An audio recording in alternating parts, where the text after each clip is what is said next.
Este é o Pode Pensar. Então, beleza. Deixa eu abrir aqui para a gente começar. Olá, amigos, pensadores e pensadoras. Estamos aqui para a gravação de mais um Pode Pensar, do seu portal de filosofia e espiritualidade. Jung fala em sua obra que onde o amor impera, não há desejo de poder. E onde o poder predomina, há falta de amor. Um é a sombra do outro. Então, como nós convidamos o amigo Júlio Damasceno para nos falar sobre a evolução do poder. Júlio, seja bem-vindo aí de Portugal, ora pois. Olá a todos. É um prazer voltar a estar com esse grupo maravilhoso, tão estudioso, né? E tão ligado à divulgação da obra de Ubaldi. Então é sempre uma alegria falar de Ubaldi, comentar Ubaldi, estudar, né, essa obra magnífica. E esperamos que seja uma tarde proveitosa, que seja um momento interessante, nesse que nós vamos falar um pouquinho sobre a evolução do poder, né? Essa questão tão presente nas nossas vidas e que precisa ser melhor compreendida para poder ser melhor aproveitada, né? Então, saudação a todos. Valeu, Júlio. Bom, gente, nós estamos aqui com uma turma, tem do Portal Pensar aqui o Neto, que está conosco aí, nos assistindo na parte de gravação. Né? Isso, lá de Itaperoá, na Paraíba.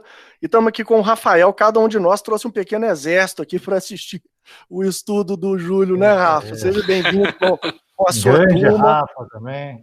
Fala um pouquinho da turma sua aí de Niterói, Rafa. Turma querida, bom demais estarmos aqui hoje, vários grupos reunidos para prestigiar o nosso amigo Júlio Damasceno e essa palestra maravilhosa sobre a evolução do poder. E presentes aqui estamos o CELNIT, que é o Centro de Estudos Ubaldianos de Niterói, um grupo fundado por volta de uns 6, quase 7 anos, onde temos nos dedicado a fazer os estudos das obras de Pietro Ubaldi. E estamos aqui num grupo mais ou menos de 9 ou 10 pessoas, atentos aqui a ouvir aí os ensinamentos do Ubaldi, intérprete de Jesus, né? Que assim seja, pessoal, bom demais.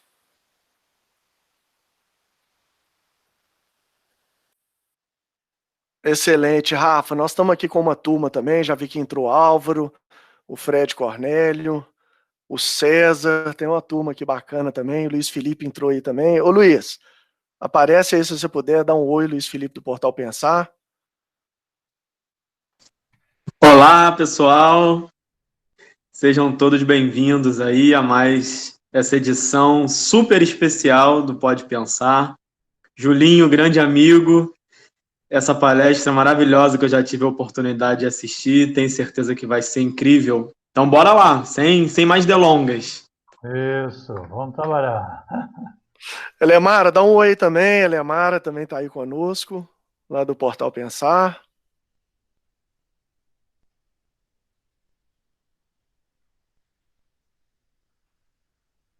Será que ela está aí disponível para dar um oizinho para a turma? Bom, vamos seguir então. Guilherme. Bom, pessoal, sim. Vale até dar um alô também, porque tem um grupo também de Londres participando conosco hoje aqui. O Guilherme Peroni é lá do Grupo Espírita Maria de Nazaré de Londres e está participando também do estudo aqui conosco. Que maravilha, abraço. Beleza, fantástico. Então nós temos aí pessoal em Portugal, em Londres, Niterói, né? Temos no sul do Brasil, temos Itaperoá da Paraíba, temos Belo Horizonte, Minas Gerais. Muito bom, excelente. É o Ubaldi Internacional. Júlio, bola tá contigo, meu amigo. Manda bala aí. Então, vamos lá. Meus amigos, que Jesus nos abençoe, nos inspire e ampare.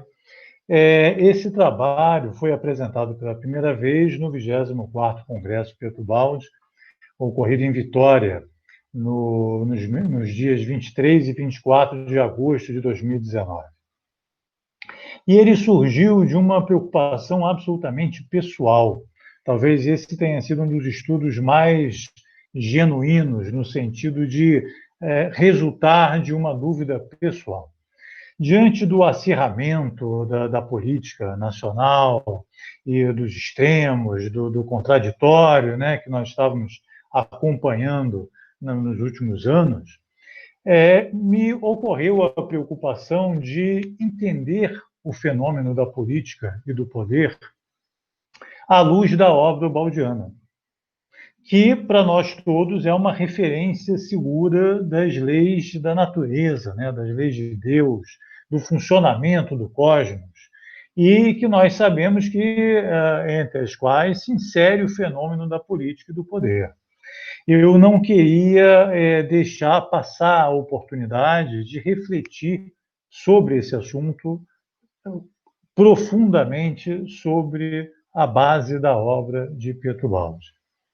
Então, fiz uma leitura completa da obra, uma pesquisa completa, não cheguei aos 24 volumes, 22, parei ali no Um Destino Seguindo Cristo e Pensamentos, mas incluí Cristo, né, por razões óbvias, e saí satisfeito, digamos assim, do que encontrei, do que consegui reunir, me atendeu. E atendeu de tal forma que eu decidi, então, compartilhar o resultado dessa pesquisa no Congresso, como foi feito.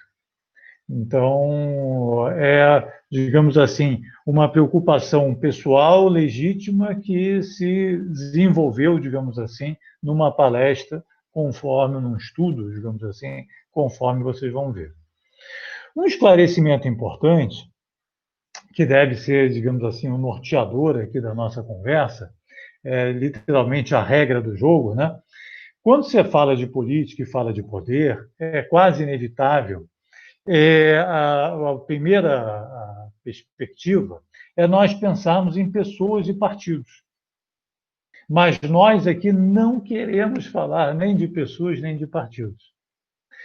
Pode acontecer também de se desejar falar de causas e ideias, mas por mais nobre que seja essa perspectiva, nós também não queremos falar de causas e ideias particulares. Nós queremos e vamos nos restringir estritamente aos fenômenos biológicos e às leis universais.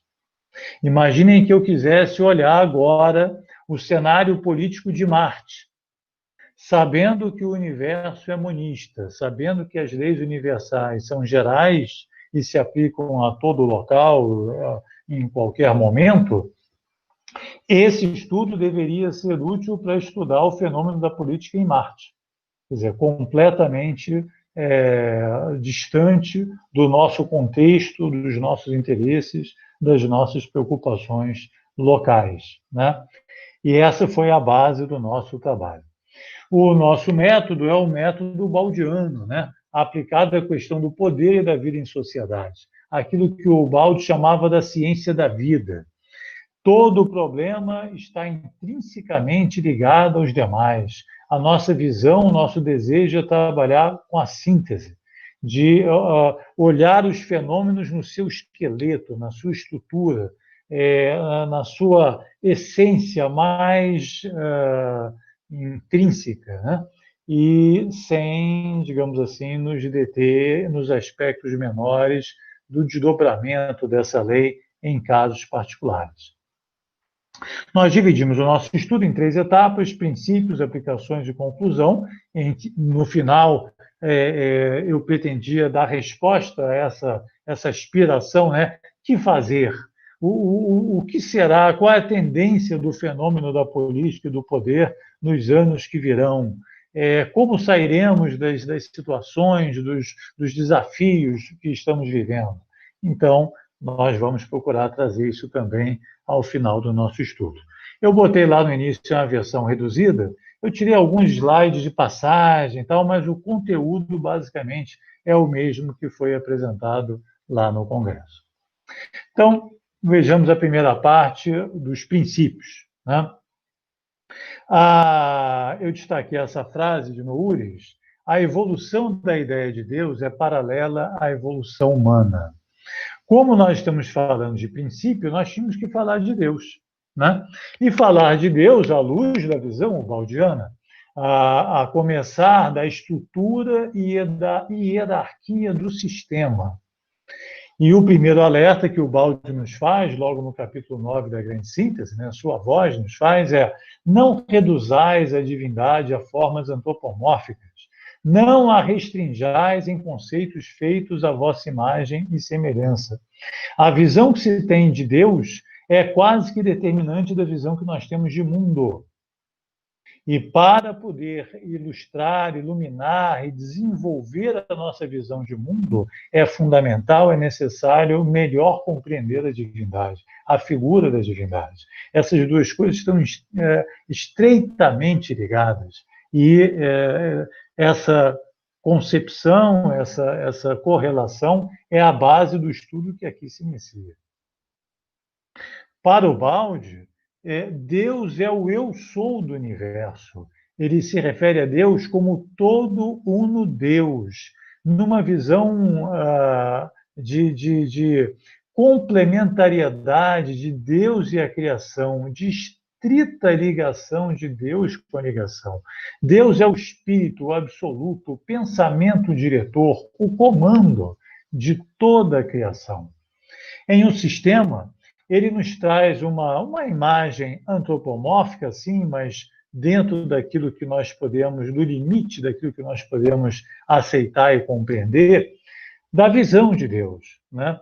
E ele nos diz: apareceu-me Deus como uma esfera que envolve o todo, isto é, como um conceito abstrato de esfera, existente além do espaço e cuja superfície está situada no infinito.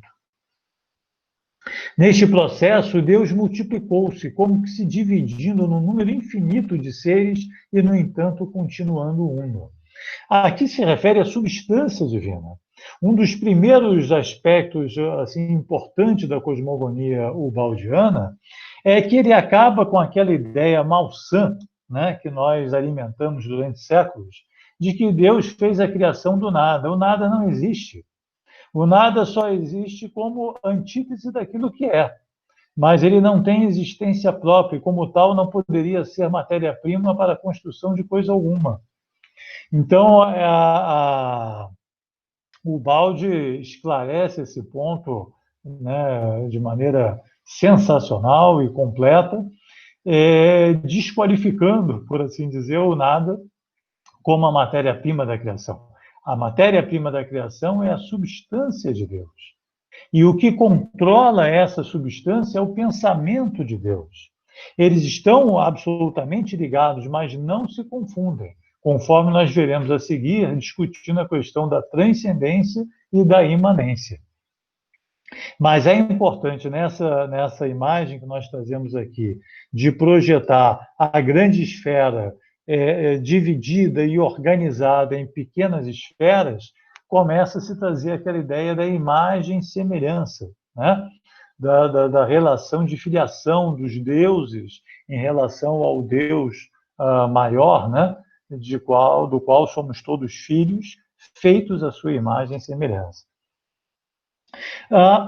Em alguns aspectos, é difícil imaginar um todo, a princípio uno, uma substância, a princípio una, que se multiplique, que se organize e se especialize, sem perder a sua unidade. Mas nós, aproveitando o princípio do monismo e do princípio de analogias que nos fala a sua voz na Grande Síntese, nós trazemos o processo da meiose e da mitose, da embriogênese humana, como uma referência evidente e clara e precisa de como um todo, a princípio uno, pode se multiplicar, se organizar, especializar, sem perder a sua unidade. Então, diz o Baldi, nesse processo, Deus multiplicou-se como se dividindo num número infinito de seres, e, no entanto, continuou uno. É exatamente aquilo que vemos na embriogênese de qualquer espécie, não necessariamente apenas da humana, é uma referência muito clara daquilo que ocorreu no processo da criação universal.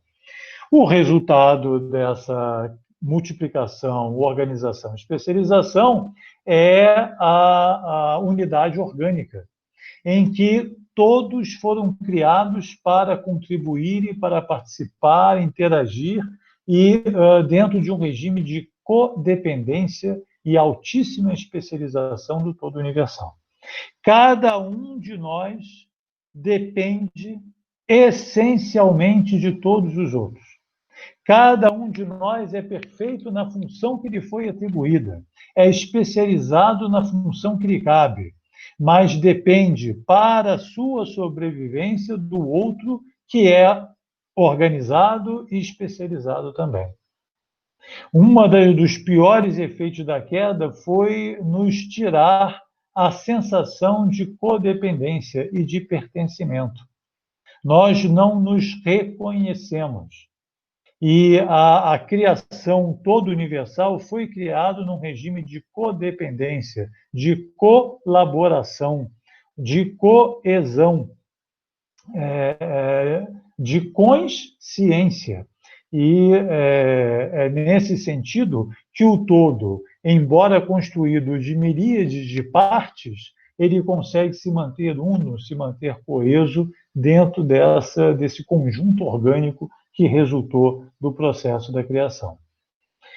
Há uma outra analogia que o Baldi se serve algumas vezes na sua obra é do Sol com as centelhas, né? As centelhas luminosas e caloríficas. É só uma questão de analogia, podemos escolher uma ou outra conforme nos sentirmos mais confortáveis, né? Com essa ou aquela. Bom, a notícia que precisa ser trazida logo de plano, já que nós estamos focando no assunto do poder, é que nesse sistema original, nessa criação original, há hierarquia. Diz o Baldi lá em Deus e o Universo, capítulo 9, a primeira criação de espíritos foi um estado orgânico perfeito, em que reinava uma ordem hierárquica. Então havia, sim, uma relação de poder. Havia uma estrutura hierárquica. E há. Então, a hierarquia faz parte das leis da natureza. Essa é a primeira constatação que será essencial e fundamental para qualquer estudo de poder, né? Agora, diz o Baldi, lá em Nova Civilização, Terceiro Milênio, capítulo 5, a natureza age de acordo com esquemas simples e constantes. A referência da estrutura hierárquica do sistema é a de uma árvore, por exemplo, onde a base, o elemento mais forte, o maior, o de maior capacidade, serve e funciona como sustentação de outras estruturas menores e assim sucessivamente, até chegar às estruturas de ramificação e espalhadas, digamos assim, pelo conjunto. Então, cabe ao maior e ao mais forte servir de base, de apoio e de alimentação para as estruturas que de si se ramificam. Então, há uma hierarquia, mas há um modelo divino de hierarquia que precisa ser compreendido e que está registrado lá em Mateus, capítulo 20, versículo 27. Qualquer entre vós que quiser ser o primeiro, que seja vosso servo. Ou seja, o maior é sempre servo do menor. É nesse sentido que há estrutura hierárquica no sistema. É nesse sentido que essa estrutura é divina. Porque aquele que é maior e mais forte, Deus sendo a referência principal nesse processo, está sempre a servir, a apoiar, a alimentar, a dar vida, energia, informação, suporte àquele que é menor e que dele deriva e que nele se apoia. Ô, Júlio, diga. É interessante que a própria palavra ministro, né, que é utilizada no nosso meio político também, ela é nesse sentido de ser o menor de todos, né? A palavra ministro vem de mínimo, de menor. A origem dela, né, tanto que você fala ministro de Deus, né? Ou seja, aquele que é o menor, o que mais serve. Então, muito bem observado, e fechamos aqui o primeiro ponto, nesse entendimento de que a hierarquia faz parte das leis da natureza, mas há uma hierarquia saudável, típica do sistema, e há a nossa hierarquia de antissistema, que depois nós vamos ver a diferença. Tá? O segundo ponto que nós precisamos abordar é a questão da transcendência e imanência. E ela será fundamental para essa nova compreensão da divindade que nos traz a obra baldiana. Depois eu peguei essa frase, que para mim é antológica, né? Está lá em Nova Civilização, no capítulo 27. A causa está no efeito, o efeito na causa. Transcendência e imanência constituem os dois polos do mesmo binômio.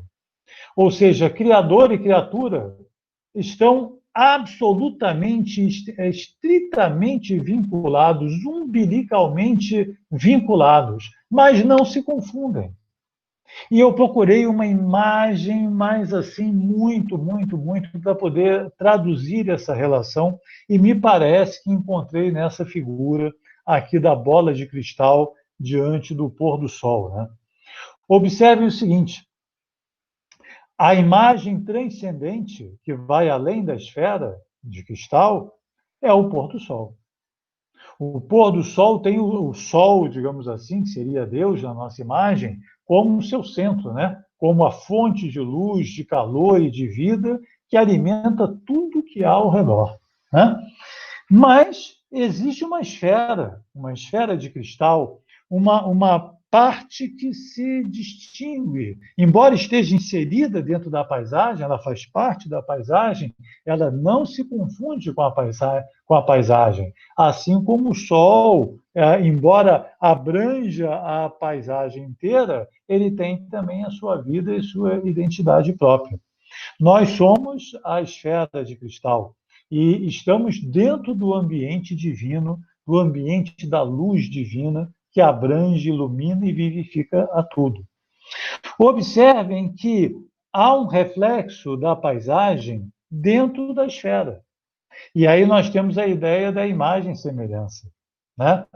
Agora, se eu apagar o sol, eu apago a esfera. Se eu resfriar o sol, eu resfrio a esfera. Ela depende, ela não consegue ter luz própria. Ela não consegue ter vida própria se não for alimentada pelo sol que a cerca e a municia de vida. Muito assim, lindo isso. Pois é, então essa é a ideia de imanência. É como a folha e o caule. Ela Isso faz lembra, parte da planta. ô Júlio, lembra aquela imagem da teia de Indra? Você conhece essa figura do Oriente? A teia de Indra é a descrição, né, que é feita no Oriente para trazer essa imagem da criação, que é como se fosse uma teia de aranha, onde se acumulou o orvalho. E cada gota de orvalho, ela reflete a teia inteira. É exatamente essa a ideia aí que está contida, né? A teia de Indra, joia de Indra ou pérola de Indra. Então, e a ideia também da parábola da vinha dos vinhateiros, né? do Evangelho, né? Exatamente essa relação constante entre criatura e criador, como a da folha da planta com o caule, né? Então, na transcendência, eu trouxe aqui essa imagem do ventre materno, né? Diz o Balde, Deus nos aparece como uma atmosfera em que o universo está imerso. E aí diz Paulo de Tarso, nele vivemos e nos movemos e existimos. Olha essa imagem aqui do ventre materno com esses dois gêmeos, né? Estão ali conversando, batendo papo, né? Dentro de uma atmosfera segura, alimentados o tempo inteiro pelo cordão umbilical que os sustenta de vida, de ar, de alimento, de tudo, né? E confortavelmente instalados sem se dar conta do universo do qual fazem parte. Não é exatamente essa a nossa situação? Então, a imanência, nós somos a expressão exterior de uma fonte inexaurível que está no íntimo e que tudo alimenta e rege. Sem o cordão umbilical, nós morremos. Se não houver um cordão divino, né? Diz que o cordão de prata une o espírito ao corpo. Tem que haver um cordão de ouro divino que nos liga a Deus. Porque é com essa ligação que ele nos alimenta, nos vivifica. Se cortássemos esse cordão, nós morreríamos não com a morte do corpo, mas com a morte da alma. E, no entanto, apesar disso, mantemos a nossa individualidade. E, no entanto, apesar disso, mantemos a ideia de imagem e semelhança no sentido de termos sido feitos dentro de um mesmo modelo, né? A partir do qual toda a criação se estabeleceu. E se isso vale para cada um de nós, vale para aquele que está ao lado. E se vale para aquele que está ao lado, vale para todos. Então, todos nós, tudo aquilo que vive, que está o tempo inteiro alimentado, vivificado pelo amor e pela energia divina. Diz o Balde, o universo é um grande organismo dirigido pelo pensamento de Deus. O corpo é a manifestação do Espírito, como o criado é a manifestação de Deus. E eu sempre me sirvo aqui de uma imagem que é banal, prosaica, mas serve para dar a ideia. Se você fura o dedo do pé ou fura o dedo da mão, a dor é igualmente instantânea. Não há ideia de distância. Observem isso. Você fura o dedo do pé, vai doer depois se você furar o dedo da mão? Não, vai doer simultaneamente. A relação de espírito e corpo é não local. Não, imaginem uma pessoa, né, que tivesse 2 metros de altura, 2,5 metros, sei lá, um gigante. O fato dele furar o pé não faria nenhuma diferença em relação àquele que é baixinho, né? A relação do espírito com o corpo abrange todas as células do corpo numa relação não local. Assim também a relação de Deus conosco. Qualquer que seja a célula desse grande todo que tenha qualquer problema ou padeça algum tipo de dor ou qualquer comportamento, ela interage com o poder central o tempo inteiro numa relação eterna, porque é ausente de tempo, e não local, porque não sofre qualquer efeito de distância física ou material. Seguindo, então, esse raciocínio, Deus está presente em cada coisa e em nós, em cada um de nós. Deus não age do exterior, mas de dentro do ser, através dele, que é um instrumento da sua manifestação. Então, uma outra imagem que eu me sirvo também em palestras, né, é a dos dedos da mão. Os dedos da mão não têm consciência própria, né? Eles são inconscientes. O que dá vida e movimento e habilidade a eles é o espírito, né? Mas, apesar dessa inconsciência, eles são parte de um todo. Eu posso fechar a mão, eu posso desenhar, eu posso escrever com a mão, eu posso compor, eu posso dirigir uma orquestra com a mão, eu posso dar um passe com a mão, né? Eu posso fazer muitas coisas belas, lindas, utilizando, coordenando esses elementos que não têm a consciência de que fazem parte do mesmo todo. Nós somos a mão de Deus. No nosso estado atual, nós não temos consciência de que fazemos parte dessa mesma mão, mas fazemos. E se bater o martelo num dos dedos, vai inchar a mão inteira, porque vai doer em todos aquilo que acontece com a parte. Então, nós precisamos evoluir para essa consciência unitária, para essa consciência do todo, de ver que o outro que está ao nosso lado, e além e distante, em qualquer lugar, em qualquer condição, em qualquer posição, ele faz parte da mesma mão que eu. E ele me complementa, porque se eu não tiver, né, o polegar e o dedo mindinho, e os outros dedos, eu não consigo pegar as coisas, eu não consigo fazer o movimento de pinça. Eles são codependentes. Então, essa consciência, né, de codependência e essa visão unitária serão fundamentais para reler tudo, inclusive o poder e a política. Então, quem realmente sente Deus o vê e o encontra por toda a parte, mesmo no contingente cotidiano, diz o Balde. Diz Jesus: quem me vê a mim, vê o Pai. Mas essa frase não vale só para Jesus, vale para cada um de nós.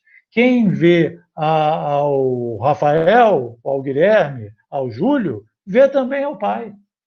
Quem vê o Joãozinho lá da esquina, também vê o Pai. Quem vê a flor do caminho, também vê o Pai. O problema é que nós não sabemos ver, nós perdemos a visão. Como diz o Maurício lá no seu estudo, né? Onde está o pai que o filho não vê? Né? Não vê porque é cego, não vê porque fechou os próprios olhos. Tem olhos e não veem, tem ouvidos e não ouvem. E quando diz Jesus que brilhe a vossa luz exatamente na exteriorização dessas latências, na exteriorização dessas capacidades adormecidas, é que nós vamos reconhecer que o Pai está em tudo e ao nosso redor e se relaciona conosco o tempo inteiro através das suas criaturas. Há o Deus transcendente, que é o Sol, além daquela esfera de cristal, mas há o Deus que brilha em cada um, conforme a intensidade, conforme a vestimenta que se coloca na bola de cristal, essa luz fulgura com maior ou menor intensidade. Está claro aí?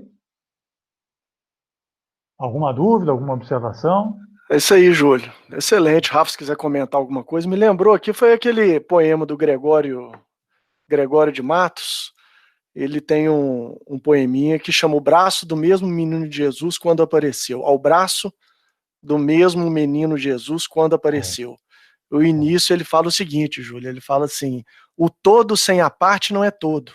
A parte sem o todo não é parte. Mas se a parte o faz todo sendo parte, não se diga que é parte sendo todo. Olha aí, é isso aí. É a perfeita expressão, a perfeita tradução dessa ideia de É quase um organicidade. trava-língua, né? Mas é isso mesmo. Exatamente. É isso. Ô, Júlio, as questões relacionadas ao poder, elas têm muita relação hoje, todas essas disputas, com essa visão que a gente pode ter da coletividade, né, da sociedade, e que a harmonia da sociedade passaria primeiro pelo indivíduo em direção à coletividade, ou o inverso, partiria de um poder central para então gerar a harmonia para toda a sociedade. O que a gente vê é que ambos os lados têm partes que estão certas, né? As pessoas analisam e se degladiam porque exatamente não tem ainda a capacidade de fazer um laço monista, unitário, que dê unidade a essa polaridade que se instaurou e que na política ganha o nome de esquerda e direita, ou de progressismo e conservadorismo. Né? O ponto de partida aqui, que é legal a gente começar, né, de dobrar, é que mesmo aquele oponente da ideia mais diferente da minha, também é expressão de Deus. Sim. E aí, né, a gente começa a rever, digamos assim, o todo com outros olhos, né? Nós vamos precisar aprofundar aqui esse estudo para poder entender cada vez mais e melhor essa questão. Mas, a partir do instante que eu tomo consciência que tudo e todos são uma expressão da divindade, eu começo a olhar até com mais respeito, com mais, né, veneração a todos e a cada um, entendeu? Porque cada um expressa um estágio, uma realidade, uma lei que eu, como observador e como participante, preciso aprender a respeitar e entender. Né? O fenômeno que é diferente do meu. Né? Então, o quarto aspecto dessa conceituação inicial é o entendimento que a lei é Deus, a lei é o pensamento de Deus. Diz o Balde aí que a grande descoberta que a ciência ainda não imagina poder fazer é esta, da presença de uma lei universal que tudo rege. Lei boa e justa. Essa lei é a alma de todas as coisas. É o divino pensamento que as rege todas em admirável funcionamento orgânico. E um outro aspecto que a gente precisa lembrar é que nós estamos em situação de queda. né? Nós já tivemos o melhor chefe possível, que é Deus. Nós já tivemos toda a liberdade que se possa esperar e a melhor lei que se possa conceber e os desprezamos.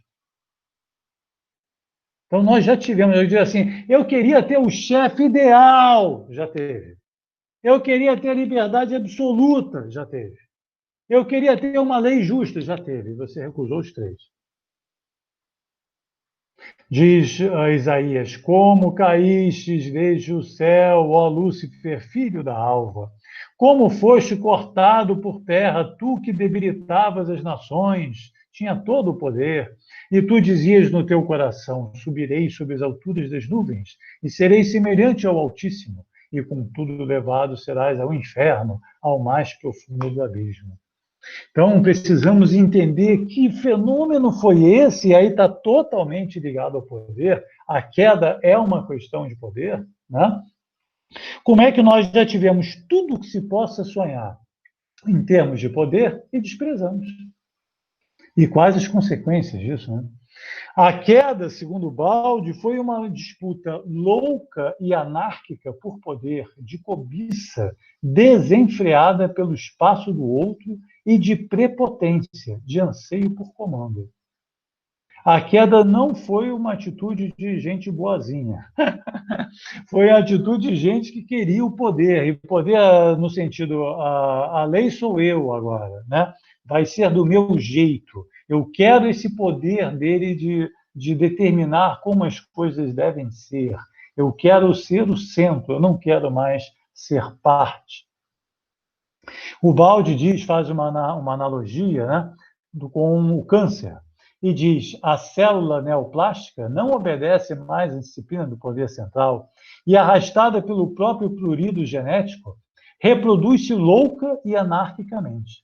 Acontece assim que essa célula neoplástica torna-se progenitora de uma colônia celular anárquica que se arriaga no tecido semelhante, e que se chama câncer, né?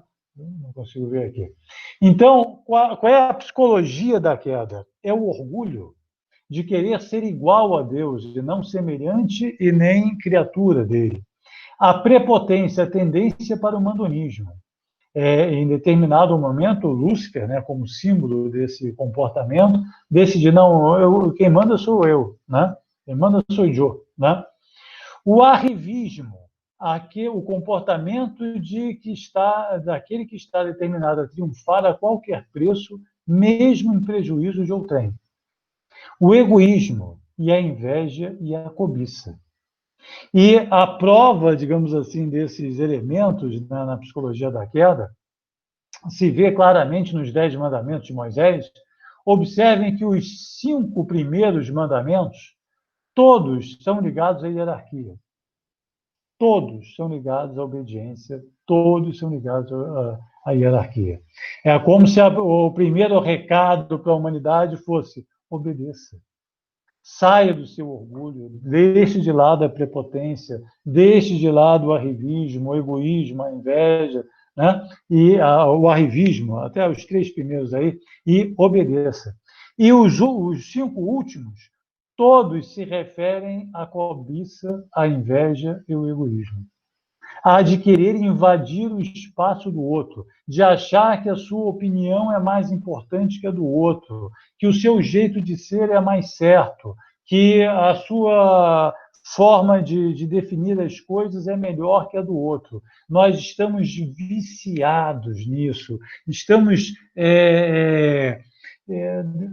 digamos, condicionados a esse comportamento que foi a origem da condição que nós nos encontramos.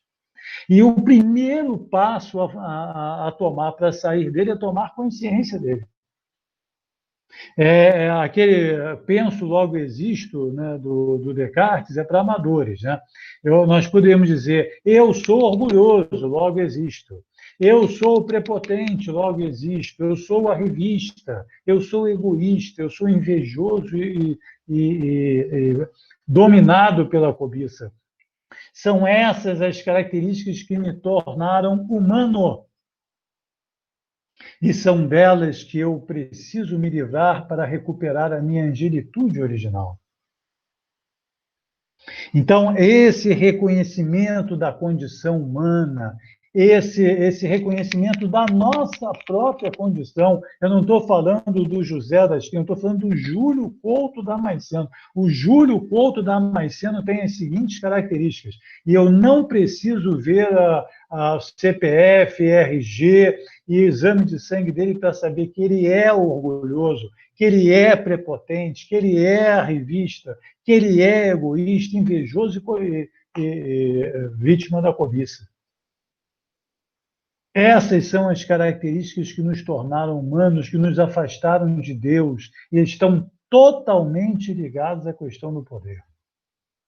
É por isso que o coleguinha faz o bullying lá com o outro na escola, é por isso que o nosso partido é sempre melhor do que o do outro, a nossa religião é melhor e mais importante que a do outro, o nosso clube de futebol é melhor do que todos, o nosso país, e assim vai.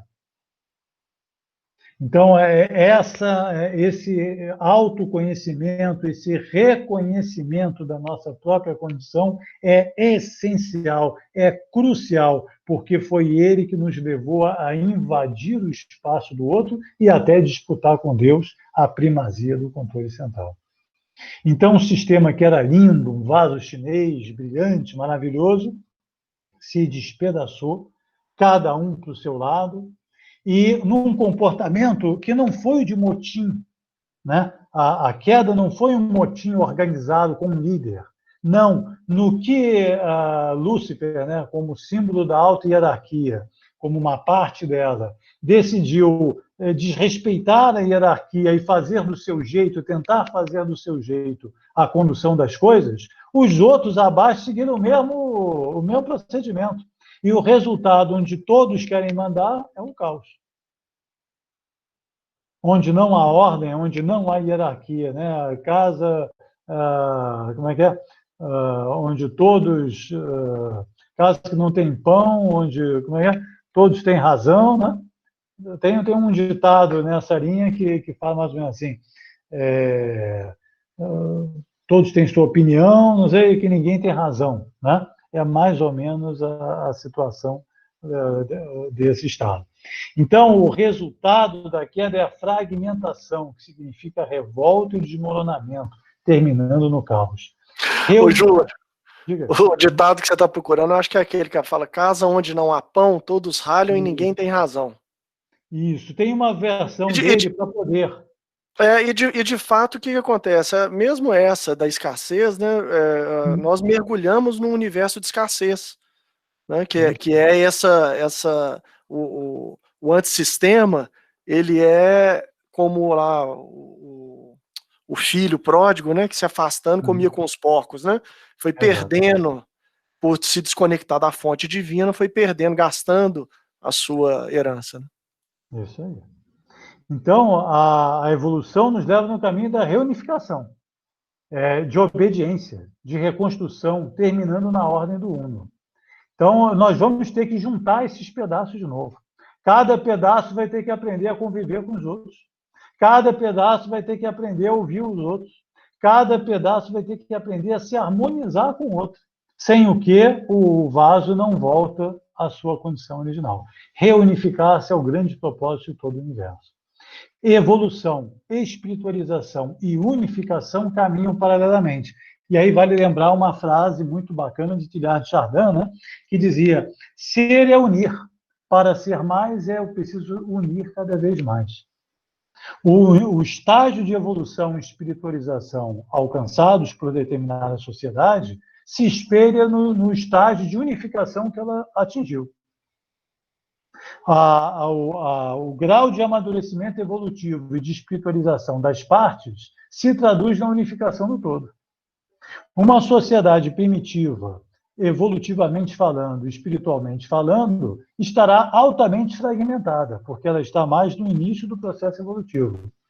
Uma sociedade com alto grau de unificação e de colaboração, ela terá os seus membros necessariamente mais evoluídos e mais espiritualizados, porque é nessa tríade os três aspectos evoluem simultaneamente. Um é o espelho do outro. Então, recuperando aí o princípio das unidades coletivas, né, lá do capítulo 27 da Grande Síntese, e da evolução atingindo o estágio de sociedade, o Baldi nos lembra que no conceito de sua voz, o fenômeno psíquico e social é um fenômeno biológico. Então, ele faz parte, está preso às leis da natureza, e aí o princípio de analogia será valioso de extrema maneira para nós compreendermos, e o Baldi fazia isso, né? Estudava as formigas, estudava as abelhas, estudava a natureza, para compreender o todo, porque o princípio de analogia se reflete e se torna evidente em toda essa cadeia, em todos os seus estágios. Nós partimos do início da evolução, como fruto da queda, no cenário de egoísmo e caos, animalidade e inconsciência, e individualmente evoluímos verticalmente no sentido da espiritualização e consciência. No sentido horizontal, coletivo, para o altruísmo e para a organicidade. Então, essas duas vertentes precisam se equilibrar em todos os estágios ao longo do processo evolutivo. Então, olha, diz o Baldi, o fenômeno social como fisiológico segue a mesma lei universal expressa pela trajetória típica dos movimentos fenomênicos e pela lei da unidade coletiva. Então, isso torna um pouco mais fácil a compreensão do fenômeno social, né, e político. O progresso só avança por meio de contínuos retornos a um ponto de partida, que gradualmente desloca-se para frente, é a trajetória típica da evolução fenomênica. A lei da dualidade, que citou há pouco, né, o aspecto de direita e esquerda, começa a aparecer aqui quando a gente estuda a lei da dualidade. Vida e morte, dia e noite, macho e fêmea, bem e mal, etc. A lei da dualidade nos permite visualizar em toda parte. Cada unidade é dupla e move-se entre dois extremos que são os seus dois polos. Ou seja, embora esquerda e direita queiram matar-se, é impossível haver esquerda sem haver direita. Já pensou nisso? Exatamente. Né? Assim como dia e noite, né? Não haveria dia se não houvesse noite. Cada parte depende do seu contrário para viver. O Baldi, assim, até existe aquele ditado que nada pode ser construído se não for destruído antes alguma coisa, né? Como a gente faz parte de um universo decaído, você acha que a relação é essa mesmo? O Baldi, ele fala no capítulo 98, lá da Grande Síntese, ele fala o seguinte: às revoluções destruidoras sucede uma revolução construtiva, que enquadra todas as forças e delas faz uma unidade. As revoluções que saem de baixo para demolir sucedem as que descem do alto para construir. Sim, perfeito. Então, mas o mais importante nesse estágio que nós estamos aqui é o reconhecimento da importância do outro.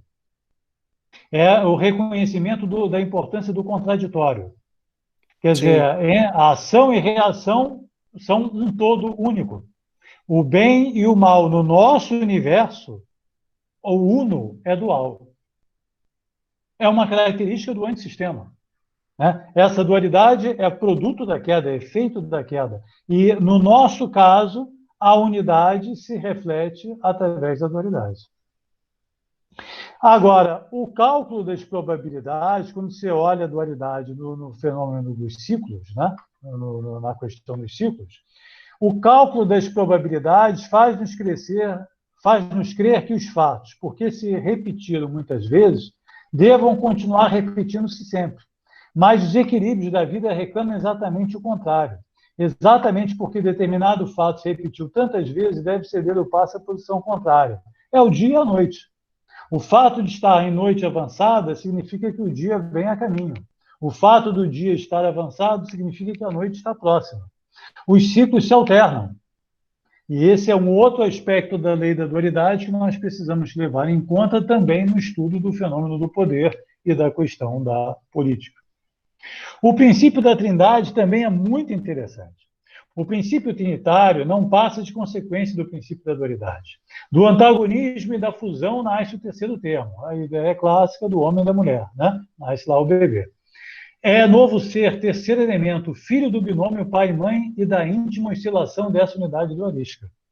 Ou seja, eu não preciso ser profeta, eu não preciso ser visionário para saber que do confronto de esquerda e direita, de qualquer tempo, de qualquer país, de qualquer coisa, vai surgir um terceiro elemento novo que vai ter metade da cara da esquerda e metade da cara da direita. Vai ser o bebezinho Excelente, que Júlio. tem, não é? Que tem o olho da Sensacional. mãe e o sorriso do pai, não é isso? Ou Não, e vice-versa? nesse sentido aí, o próprio o Balde, ele é realmente um arauto para a terceira, né, para o terceiro milênio, e para a nova civilização do terceiro milênio, porque o próprio livro dele já diz, o principal livro dele fala isso, de síntese, né, ou seja, você pega as reflexões, né, que deram, em grande parte, origem à esquerda, vem da ideia de tese, antitese e sintese, né, que a gente fala de síntese. Então é mesmo isso. Uma parte do esforço nosso nos estudos de política e espiritualidade, Júlio, nesse grupo aqui de Belo Horizonte, é exatamente trazer um pouco dessa cultura espiritual monista, de síntese, para embasar elementos da cultura, da intelectualidade, da política, para dar a cara, né, o sorriso da mãe e os olhos do pai e o sorriso da mãe, entende? Para poder aliviar um pouco, porque de fato a gente percebe que o que nós estamos vivendo hoje é só um processo de inflamatório. Isso vai passar. E desse processo inflamatório vai surgir uma civilização, uma sociedade muito menos aguerrida, né, preocupada em destruir um lado, destruir o outro, e mais voltada para a construção de uma síntese mesmo. A visão atual é da reprodução assexuada, né? O ser da esquerda que é a reprodução da esquerda sozinha, e o da direita sozinho. Mas a vida é dual, e é do contraditório que surgirá o novo. Né? E observem aqui que nós estamos estudando as leis da natureza. Então, para nós, estudiosos de Ubaldi, olhar o contraditório já nos faz poder prever o resultado como somatório do melhor dos dois. Entendeu? Então, a cada época, dos contraditórios que vão se apresentando, a vida filtra. O melhor vai à frente e o que é pior dos dois fica para trás. E é assim que vai ocorrendo a evolução. E, finalmente, a função da dor. Né? A dor tem o papel de campainha que nos adverte do erro, corrige o desvio e impõe a correção. Exatamente como acontece no sistema nervoso do organismo humano, feita a semelhança do organismo universal. Se a dor faz evolução, a evolução anula progressivamente a dor e dizei-me como sabeis sofrer e vos direi quem és. Né? A dor vence por meio da dor, destrói-se pela aceitação, assim como se dobra o inimigo abraçando. Aqui é um ponto fundamental que tem a ver com conformação, né? E com a nossa relação com o todo da qual fazemos parte. Se nós não tivéssemos relação com o Brasil de hoje, nós não estaríamos encarnados nele nesse instante. O Brasil é feio. Feios somos nós. Então, tem um primeiro comportamento que é de alienação, que se traduz assim: eu sou bonito e o mundo é feio. Não, eu faço parte do mundo. Eu sou a parte integrante dele. Se ele é feio, eu sou feio também. Eu tenho uma parte nessa feiura. Se ele é bonito, eu tenho uma parte nessa beleza. Então, quebrar esse estágio de alienação e reconhecer outra vez, né, com uma outra tomada de consciência, né, de que eu faço parte do mundo. Um dos casos mais graves de alienação mental é quando o sujeito não se reconhece parte do mundo, né, do ambiente em que ele se insere. Ele não consegue se integrar com o ambiente em que ele se insere. Nós temos essa propensão em N aspectos da nossa vida. E a coisa assim, porque o brasileiro... E você é o quê, cara? Né? O brasileiro é um horror. Poxa, está se denegrindo, né? Voluntariamente, assim. Né?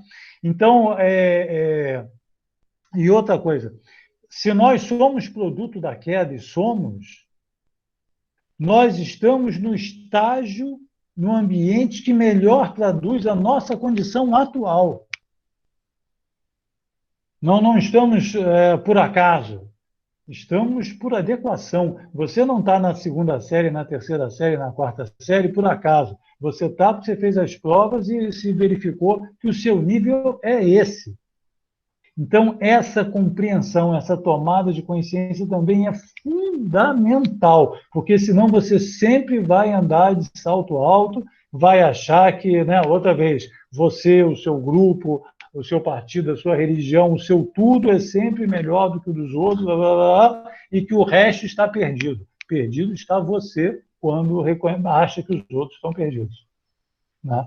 Então, essa é uma tomada de consciência fundamental. Diz o Baldes, é inútil criticar aquele que personifica as causas da dor. Trata-se frequentemente de instrumentos ignaros, assaltante da rua, isso, aquilo, né? Logo irresponsáveis e movidos por distantes e profundas causas de vós mesmos. Ninguém pode invadir o destino alheio, só pode semear loucamente alegrias e dores no próprio destino. Então, se o assaltante me assalta, é porque eu tenho como karma essa experiência do dolo. Né?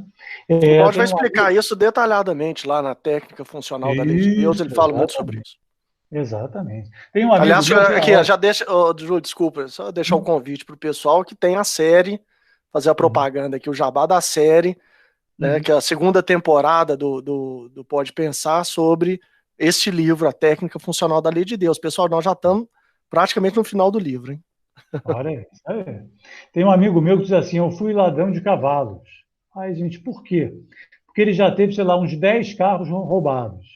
Ele fala, se cada carro tem lá 300 cavalos, 50 cavalos, não sei quantos, ele fala, eu devo ter roubado milhares de cavalos, né? Porque todos os carros que ele já teve até hoje foram roubados. Né?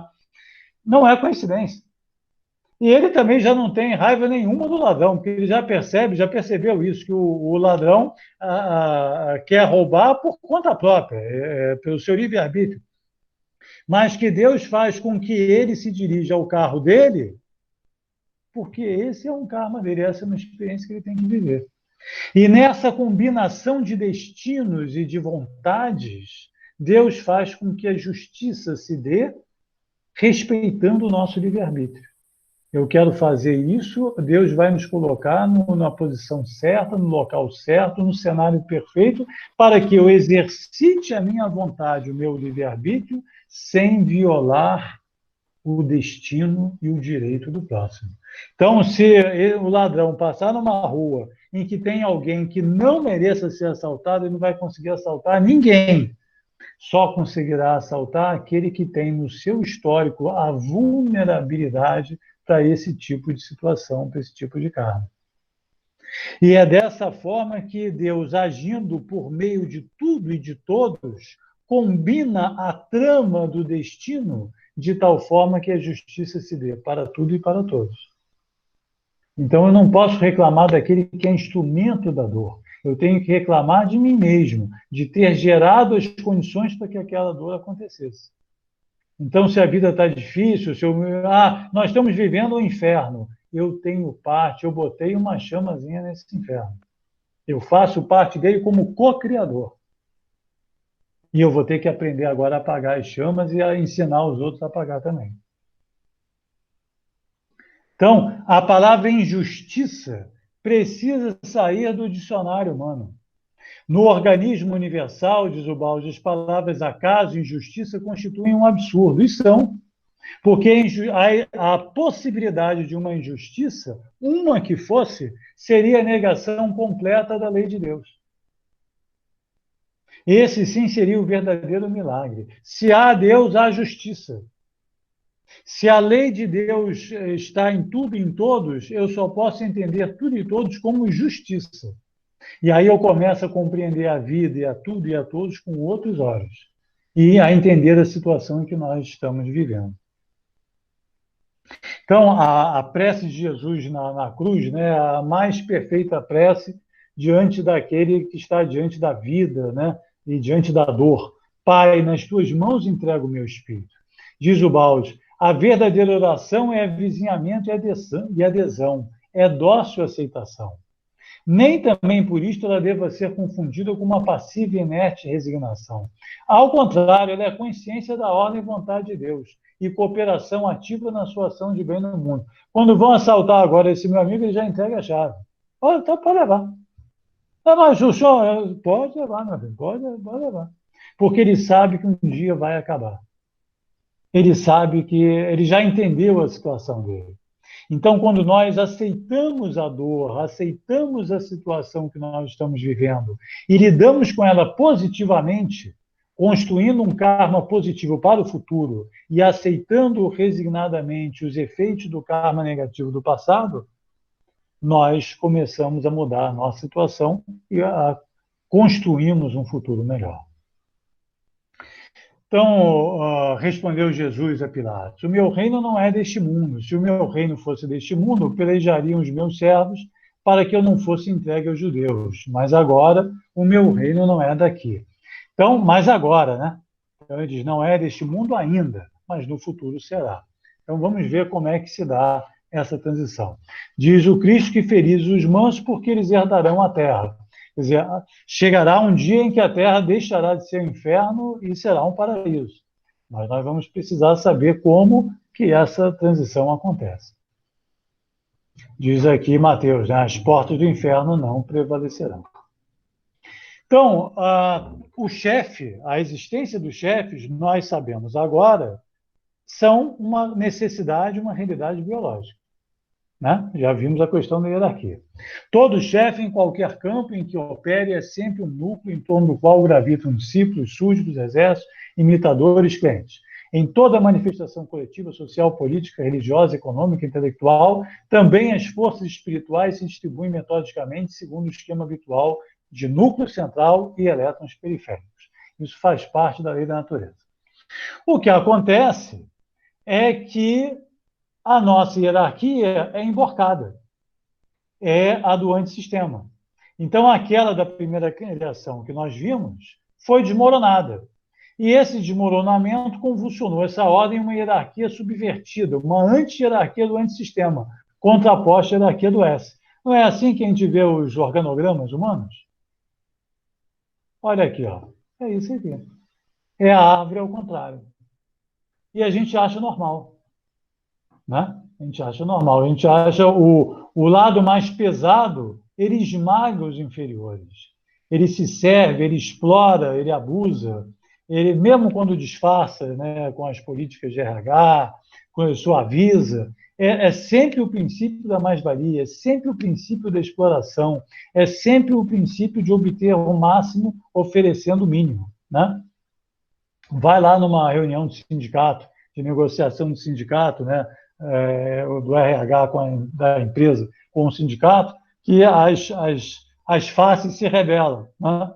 Então, esse é o nosso normal, mas ele é completamente nonsense. Né? Basta ver a árvore de cabeça para baixo e você percebe que nós nos habituamos a ver uma coisa como certa que é completamente equivocada, não faz o menor sentido. Né? Outra coisa que faz parte é a questão do Estado. O Estado é o organismo do qual o chefe é o cérebro e os cidadãos as inúmeras células. Nós vimos que isso faz parte do ciclo de unidades coletivas no momento em que a comunidade alcança o estágio de sociedade.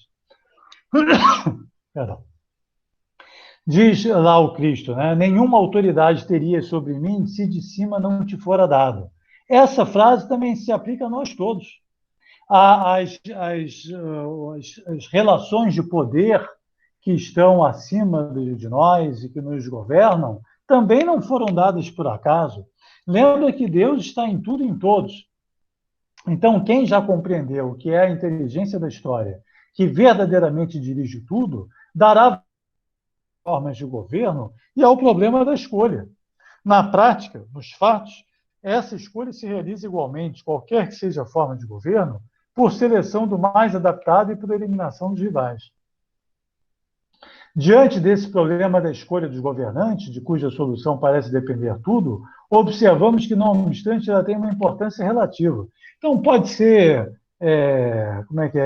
monarquia, aristocracia, democracia, no final pode ser qualquer IA que vai prevalecer a lei do mais forte, ou do mais astuto, ou do mais justo, conforme o estágio de evolução alcançado. Hoje, na nossa realidade, é o mais astuto, e ponto final. Né? Todo o restante é fachada para uma realidade biológica que se apresenta e que nós, estudiosos de Ubaldi, conhecemos muito bem.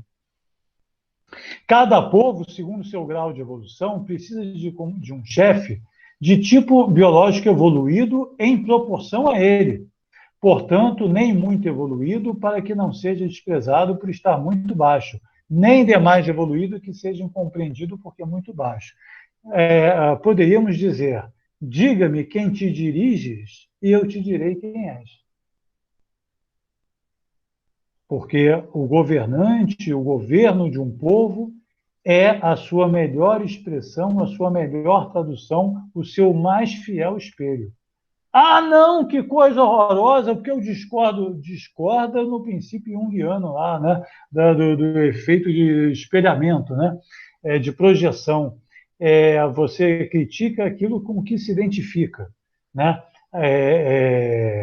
O governo de um povo é a sua síntese, é uma das suas melhores traduções. Você quer conhecer uma realidade, basta estudar a sua relação de poder e seu governo, e você vai conhecer rapidamente os traços daquela comunidade. Ô, Júlio, sensacional, né? Tem um texto do Bausch que é uma verdade em termos de política, que ele começa falando o seguinte: os súditos sonham com um chefe bom, mas para explorá-lo, agredi-lo, tirar-lhe o poder. E só param quando acham um homem duro que Maquiavel nos descreve. Fala-se, o poder deve servir para o povo, mas o que faz o povo para que o chefe seja bom?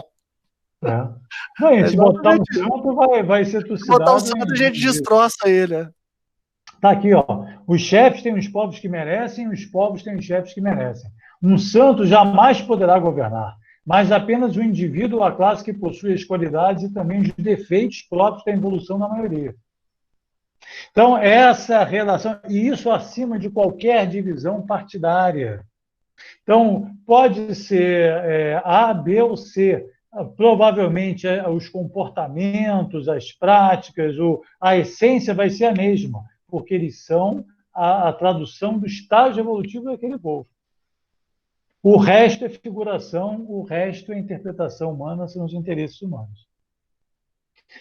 Aplicando a questão da transcendência e da imanência, sobre a questão de Deus e a vontade da história, a sua voz nos diz o seguinte: acreditais que sejam os governos e os parlamentos que guiam os povos? Não!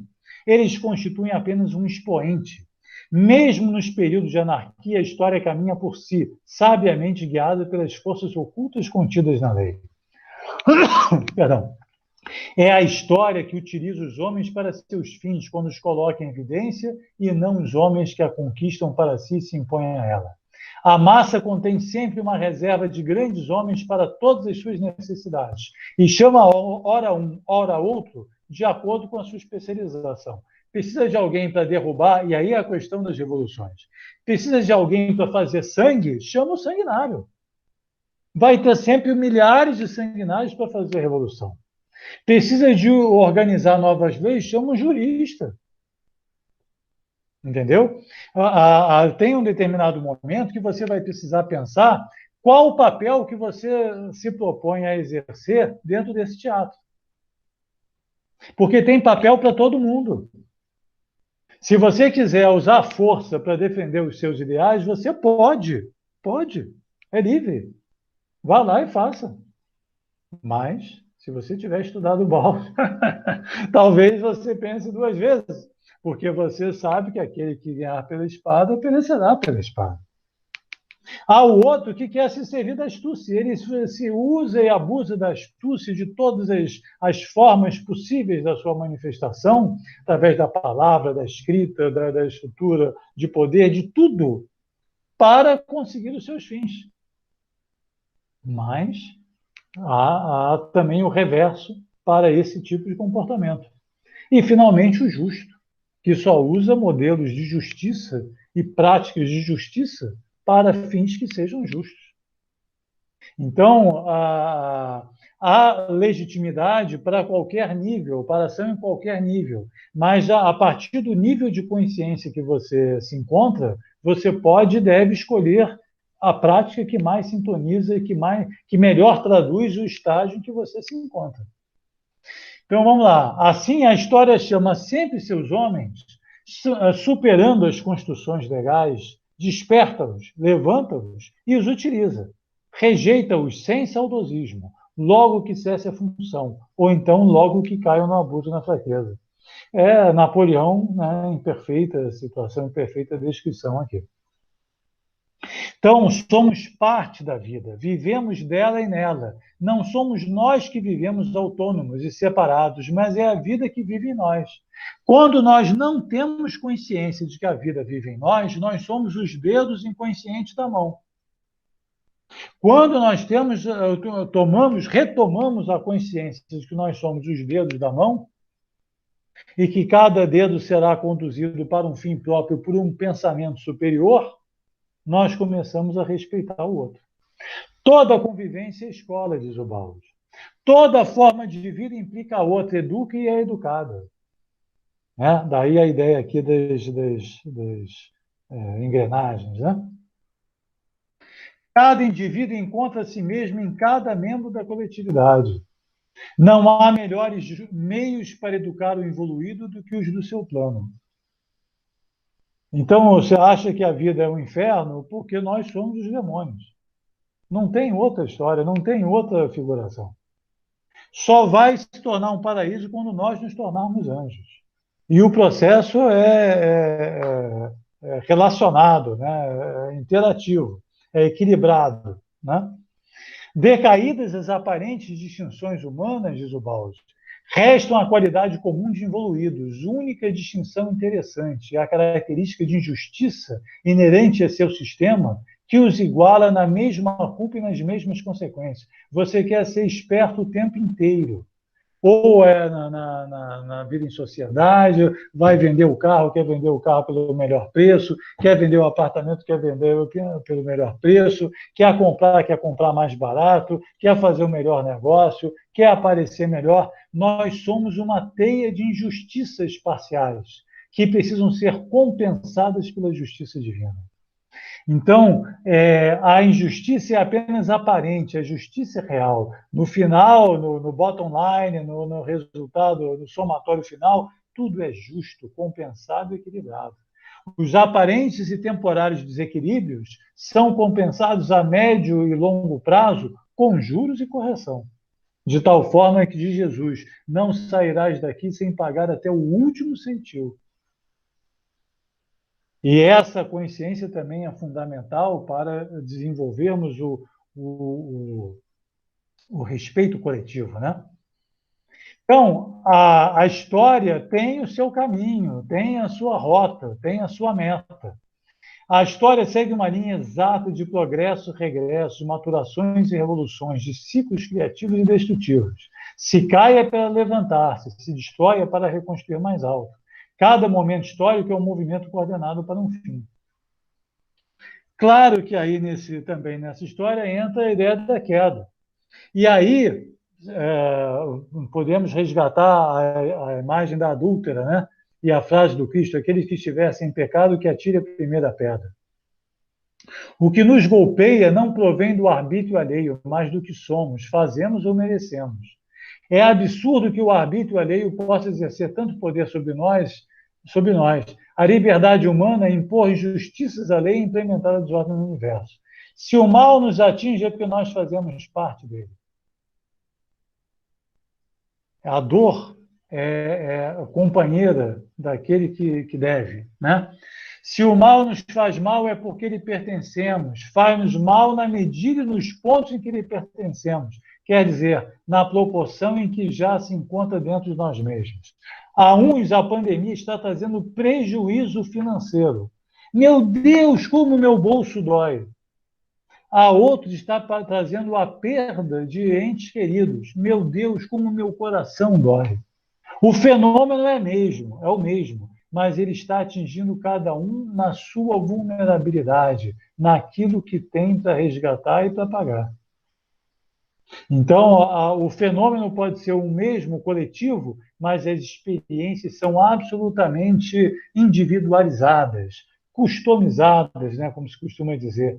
Cada um tem a dor feita sob medida, no melhor talho irreparável que lhe veste na exata medida da sua necessidade. E a Terra, como mundo de expiação e provas, é claro que a gente só vê desordem, violência, rebelião, ferocidade, mas é em função das características dos espíritos que aí habitam. E só por isso. Então, eu trouxe aqui, olha, uma paisagem bonita, ó, diz o Balde. Deixai os evoluídos sozinhos, eles farão logo um inferno. Deixai os evoluídos sozinhos, eles farão logo um paraíso. Você pode escolher o sentido da seta. Nós recebemos a Terra como um paraíso, não era assim? Olha a foto aí. Nós fizemos isso aqui, ó. Olha a frase que você citou aí, Guilherme. Ari desejava ele fartar-se das alfarrobas que os porcos comiam, mas ninguém lhes dava. Quer dizer, ele não podia nem comer a comida dos porcos. Isso aí. É pior ainda, né? Do que comer a comida dos porcos. É querer a comida dos porcos e não poder. Olha o contraste, ó, com toda a nossa ciência, sapiência, elegância, beleza, entendimento, bom senso. Olha o que nós fizemos da nossa realidade. Diz o Balde, o inferno verdadeiro. Olha a nossa política aqui, olha o resultado da nossa política aqui. Está aqui, está espelhado aqui. Gerações e gerações, isso é uma obra coletiva, uma construção coletiva, homem, olha a tua obra, né? O inferno verdadeiro, realidade indiscutível, é o que criamos por nós mesmos e o que temos debaixo dos olhos. Problemas atuais, capítulo 6. Então, aqueles problemas todos que, né, foram citados lá como uma psicologia da queda, estão aí muito bem descritos no Príncipe de Maquiavel, não precisamos voltar. E a questão de, aí sim, do mascaramento da realidade biológica, que nós somos camaleões, né? Nós somos camaleões. Você é evoluído, mas você se apresenta como religioso, como santo. Você é um selvagem, mas você se apresenta como um missionário da política. Você se apresenta como um cientista. O cientista matou a mulher. Mas ele não era um cientista, mas ele era um evoluído. Ele era um violento. Ah, mas o religioso, mas ele era um evoluído, ele era um violento. Ah, e a mesma coisa, o sujeito é um religioso, mas ele engana todo mundo, engana porque ele está no estágio da astúcia. Ah, mas ele é um empresário, ele engana todo mundo porque ele está na fase da astúcia. E, mas ele é um político, ele engana todo mundo, ele engana porque está na fase da astúcia. E nós também enganamos todo mundo porque estamos na fase da astúcia. Nós nos servimos do manto da legalidade, do manto das aparências, do maiá da ilusão, para nos mostrarmos sempre melhores do que somos. É esse o nosso estágio atual. E nós estamos ainda longe do estado da verdadeira retidão, da liberdade com consciência, que é o nosso destino. Ô Júlio, nesse sentido aí da questão dos tipos biológicos, é que a mentira vem ocupar um papel preponderante nesse palco, né, da política e do exercício do poder, né? Porque se eu me mostrar de fato como eu sou, ninguém vai querer me dar poder, né? Me comprar. Então, exatamente, nem me comprar. Exatamente. Então eu tenho que mentir, e aí talvez para reuniões futuras a gente possa também estudar esse aspecto, né? Do papel da mentira no exercício do poder. Bota a mentira e procura na obra de Ubaldi, deve aparecer umas 1000 vezes a palavra. Ele faz estudos muito grandes sobre mentira, né? Então, olha, o evoluído está ligado assim, aos imperialismos, às ditaduras, né? Mando eu e fim de papo, está acabado, está resolvido, né? O civilizado está na democracia da astúcia, né? Eu vou tomar o poder a partir da astúcia porque é o jeito que eu sei. E eu vou enganar o maior número possível com a bandeira mais bonita que eu tiver para apresentar, né? E o evoluído é a aristocracia do espírito que vive para servir e não para tomar o poder. Aqui a descrição dos estágios, mas, enfim. Chegado ao mais alto grau de maturação espiritual, o homem espontaneamente se apercebe da insuficiência da disciplina jurídica para atingir a justiça, meta instintiva da vida. Então, nós todos já sabemos que o Estado de Direito que nós temos não é um Estado de justiça, né? O direito foi construído para servir aos poderosos, foi construído para servir aos mais fortes, e é assim que ele serve, é assim que ele funciona, é assim que ele é, né? Então, o direito e o Estado de Direito, mesmo plenamente realizado, ainda está longe de ser o Estado de Justiça numa era da astúcia como a que nós estamos vivendo. O Baldi conclui esse bloco dizendo: batamos todos ao peito, porque de todas as desgraças desta pobre humanidade, todos somos mais ou menos responsáveis por nosso egoísmo que se desinteressa das dores e misérias do próximo. Nós poderíamos dizer que nós estamos na era da astúcia, mas também estamos na era do desinteresse. Porque agora, com a Covid, por exemplo, eu me preocupo se o outro está usando máscara ou não, né? Mas eu me preocupo com ele porque o problema dele pode afetar a mim. Mas quando ele está com fome e passando mal por fome, eu não me preocupo com nada. Eu vou lá no restaurante com minha feijoada e não me dói coisa nenhuma. Então, nós estamos num estado de primitivismo, né, de sensibilidade ou de insensibilidade absurdo. Absurdo. Imagina o seguinte: você imagina uma mãe comer um lauto almoço e deixar o filho berrando de fome do lado, sem se dar conta disso e sem dar comida para ele? Só se for uma insana, né? A mãe normalmente vai fazer o contrário, vai dar comida ao filhinho e depois ela vai comer. Mas nós comemos todo dia sabendo que milhares de pessoas estão com fome e não perdemos o apetite. Ou seja, um estado de insensibilidade absurdo. Nós não temos noção. Aí o Baldi diz, um pouco mais à frente aqui, que as novas gerações olharão com vergonha o homem atual. Porque só pode ser vergonha. Imagina, eles vão dizer assim para a gente: como é que vocês conseguiam viver quando os outros não tinham condições de vida? Como é que vocês conseguiam dizer que eram cristãos se os outros não conseguiam comer? Que cristão? O Brasil é o maior país cristão do mundo. Que só se for a cristandade da Inquisição lá, né? Porque como é que num país que se diz cristão pode haver tanta desigualdade, tanta injustiça, tanta pobreza, tanta miséria? E tanta felicidade, né? Porque eu sou feliz, eu tenho minha família, eu tenho minha casa, eu tenho meu teto, eu sou muito feliz. Como se essa felicidade pudesse ser uma obra individual, isolada de todo o resto. Nós vivemos assim, nós pensamos assim. A nossa geração, por isso, aí se explica tudo que nós vemos de realidade aí fora. Então, diz o Baldi, é inútil iludir-se acreditando em ideologias. Se quisermos caminhar em terreno sólido, temos que ater-nos às leis biológicas. Só os ingênuos podem acreditar no que dizem os astutos. Na era da mentira, você querer acreditar em alguém, ainda mais em político, é de um estado de ingenuidade absurdo. Quase que uma desconexão da realidade. Né? O político foi feito para mentir, ele vive para isso, é como um empresário, como o vendedor, faz parte do treinamento dele. E o votante, o eleitor, é treinado, adestrado, condicionado para ser o simplório, para ser o ingênuo. Eu vou cuidar da educação. Ele é bom para a educação, eu vou votar nele.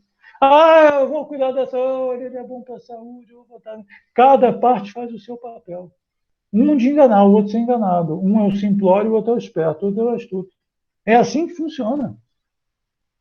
E essa é a nossa realidade. Então, nós, né, que temos o conhecimento da obra baldiana, nós precisamos olhar para a realidade com esse filtro, tirar essa máscara e saber qual o grau, o percentual de mentira e de verdade que existe em cada aspecto. Aí sim, pode ser que um tenha um pouco menos de mentira, o outro tenha um pouco mais. Aí você começa a ter outra forma de ler a realidade. É quase que um exercício do mal menor, né, Júlio? Exatamente. Exercício do Tanto mal nos menor. países livres, exatamente, como nas ditaduras, a realidade biológica feita de luta desapiedada de todos contra todos é sempre a mesma. Em qualquer parte, o peixe maior come o menor, o mais forte esmaga o mais fraco. A mesma coisa é feita em nome dos princípios ideais mais diferentes. O peixe da esquerda come o peixinho da esquerda, o peixe da direita come o peixinho da direita, os dois se fartam e quem morre é o peixinho. Em qualquer cenário, né? E o peixinho que morre quando desencara, poxa, mas eu acreditei nele. E a história se repete, até ele deixar de ser simplório. É inútil procurar responsáveis por tais estados de coisas e condená-los. A culpa não é dos indivíduos, mas do grau de evolução dominante. Inútil condenar, porque todos sofrem mais ou menos as consequências do seu estado atual e assim por si mesmos se castigam. O dano está em proporção com a ignorância da qual é consequência. Então, não adianta também demonizar, né? Ah, não, porque então a esquerda, não, porque então a direita. Esquece isso. Isso só vale para quem está dentro do jogo. Se você quiser fazer parte desse jogo, você, à vontade, outra vez, como dissemos. Aí eu vou me servir da astúcia para demonizar o, entre aspas, inimigo. Mas se você já tem um pouco de conhecimento da lei e da realidade biológica humana, você sabe que nós temos é que sair dessa lama. Né? Existe uma piscina de lama, mas existe uma piscina de água pura. Eu preciso dar o salto de uma para outra. Eu não quero mais fazer parte da lama. E eu tenho que tirar também os meus amigos da lama. Eu tenho que limpar a água. Bom, a questão da direita e da esquerda traz aquela questão da lei da dualidade que a gente viu, né? Em geral, procura se convencer que a virtude está toda no próprio grupo e que os vícios e defeitos estão todos no grupo rival. Isso só tem valor de tática de guerra na luta pela vida, mas não é verdadeiro nem honesto.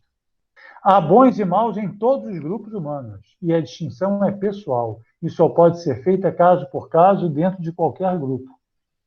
A vida produz os opostos, depois os aproxima em posição de complementariedade para fazê-los colaborar.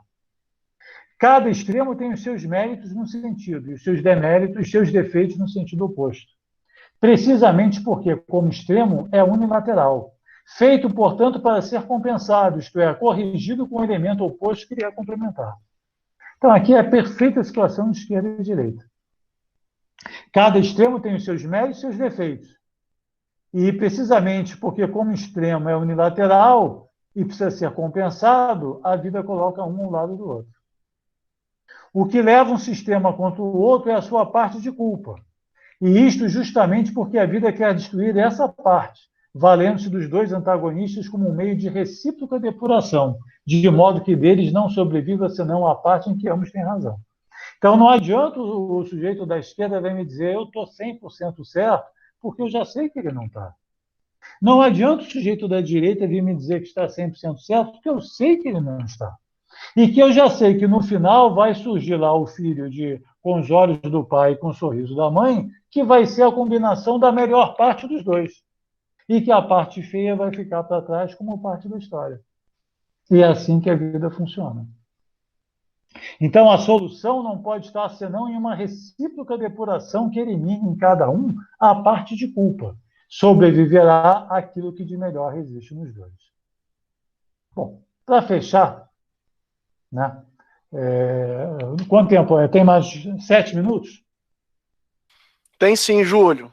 Pode, se for o caso, a gente põe a sua voz em 1.5 de velocidade e vai ficar você falando igual para caber dentro de 1 hora e pouco. Eu estou brincando, então, não, pode continuar aí que a gente mantém. 7 minutos. 7 coisas, né, que o Baldi nos traz como sugestão, né? Primeiro, eu fiz aqui uma citação sobre a questão da obediência a rigismo, né? Então, qualquer que seja, para resumir aqui e passar os 7 pontos, qualquer que seja o estado em que você se encontra, o governo que te dirige, o primeiro aspecto é obediência. Obediência. Não, mas como é que pode? Ele é horrível, ele é isso e aquilo. Não quero saber, é obediência. Lembra de Francisco, né? Lembra de Emmanuel com o Chico, disciplina, disciplina, disciplina. Lembra de Francisco com a santa obediência.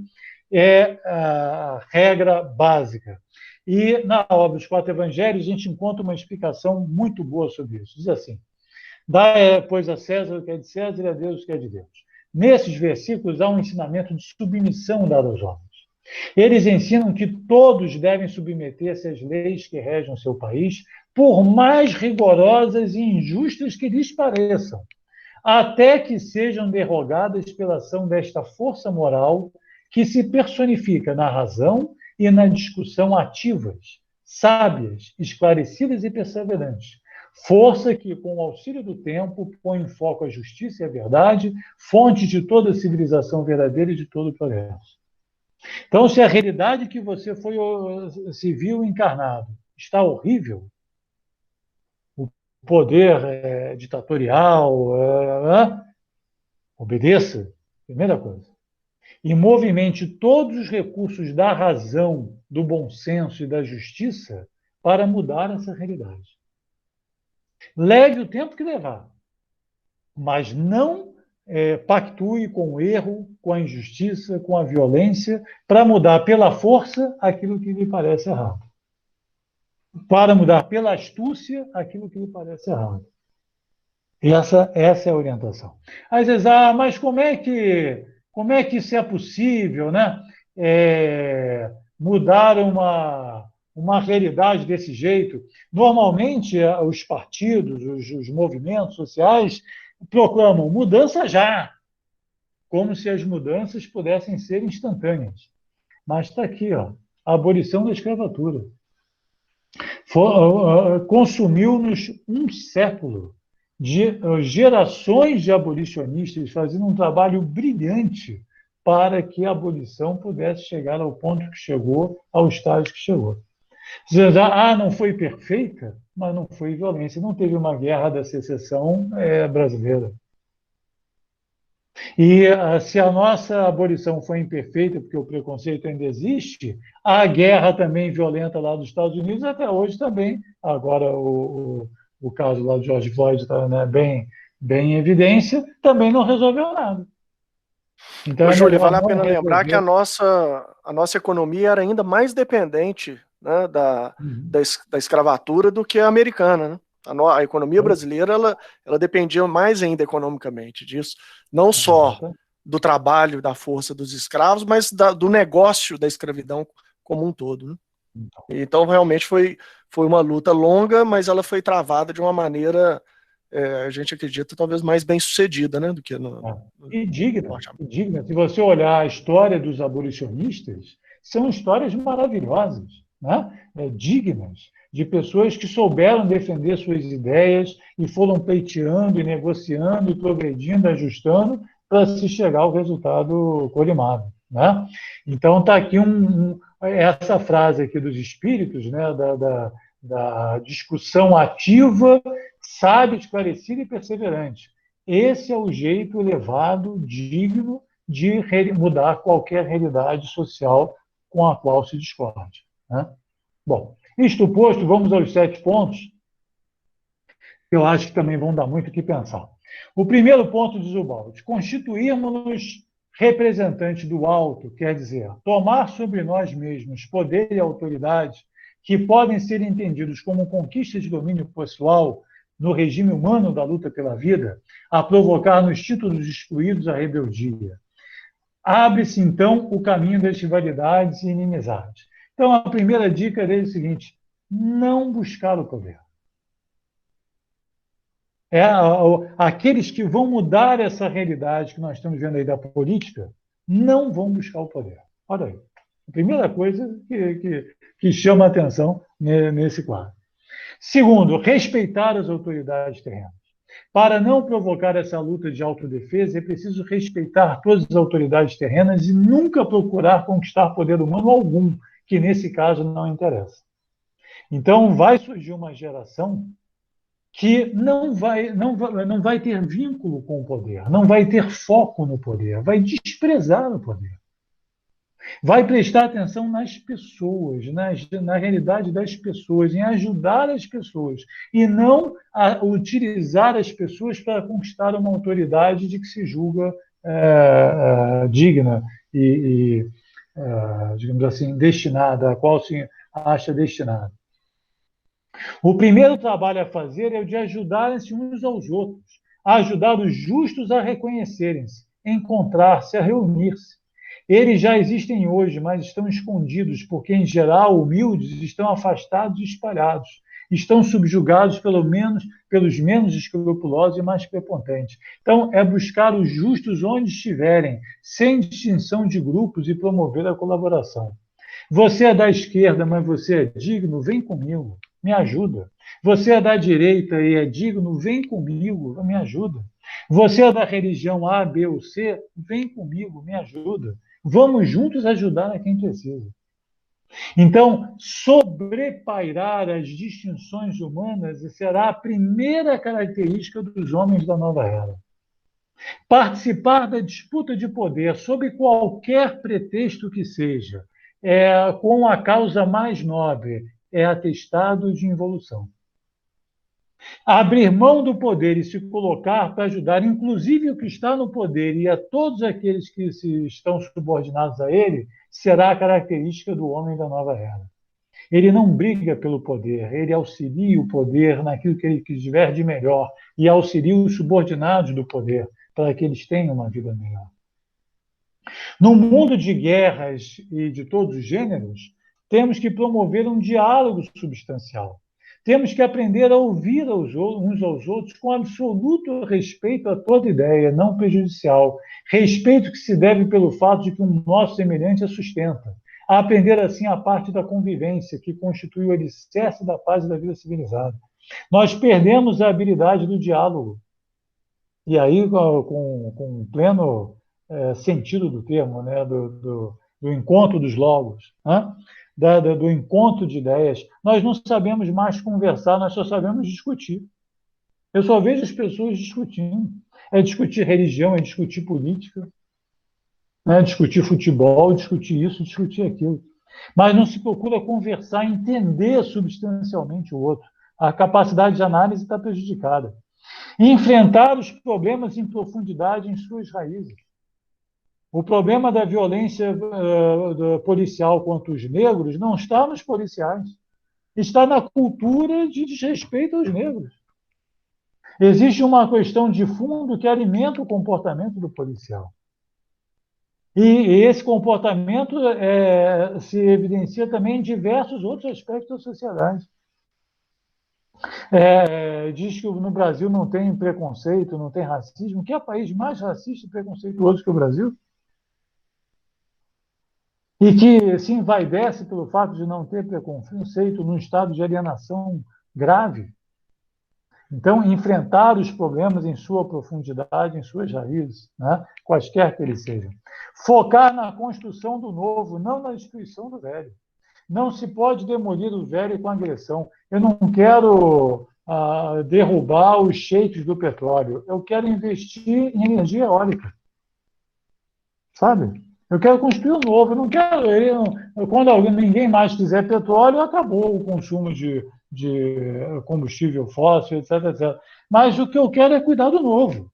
Eu não preciso brigar com o velho. Então, até nisso, né, tem que haver sabedoria. E, finalmente, promover o conhecimento, a educação e substância. O nosso inimigo é desconhecido e podemos vencer somente com a luz do conhecimento. Imaginem se todas as pessoas desse Brasil conhecessem e estudassem, por exemplo, a obra de Bauhaus.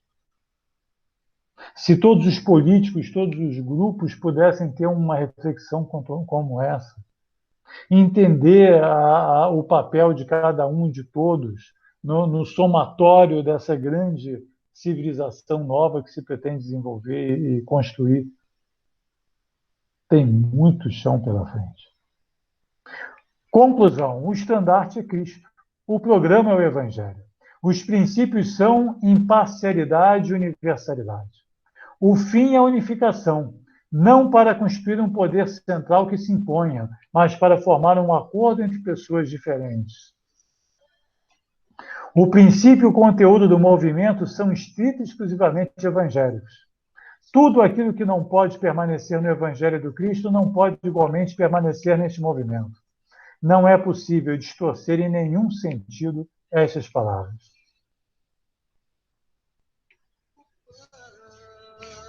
Vocês ouvem a música aí? Sim, ouvimos. Tudo bem, essa é.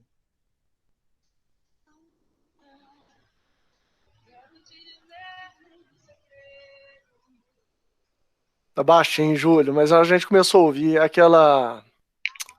Como é que é o título dessa música mesmo? Sal da Terra. Sal da Terra, isso aí.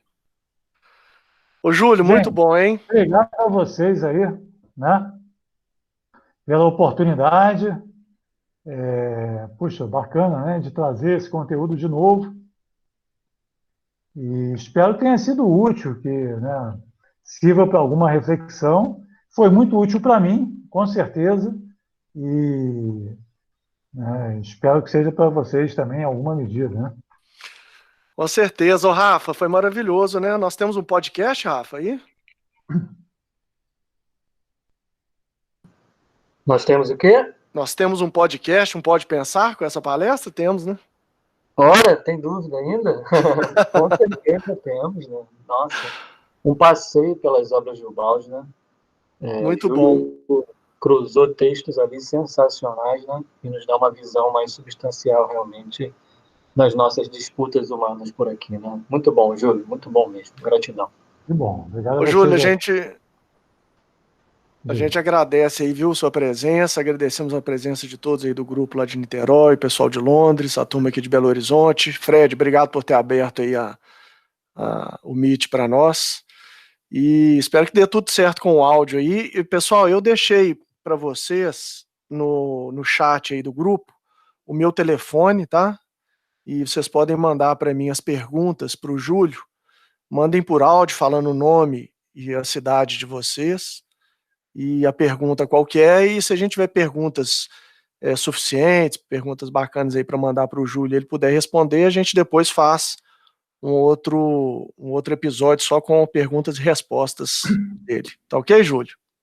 Tá ótimo. Obrigado a vocês aí. Pessoal, muito obrigado. Vocês que estão ouvindo aí o Pode Pensar. Nós nos encontramos numa próxima oportunidade, quem sabe para estender um pouco mais as conversas sobre poder, sobre política, sobre espiritualidade, aí com o Júlio. Um grande abraço a todos. Fiquem com Deus.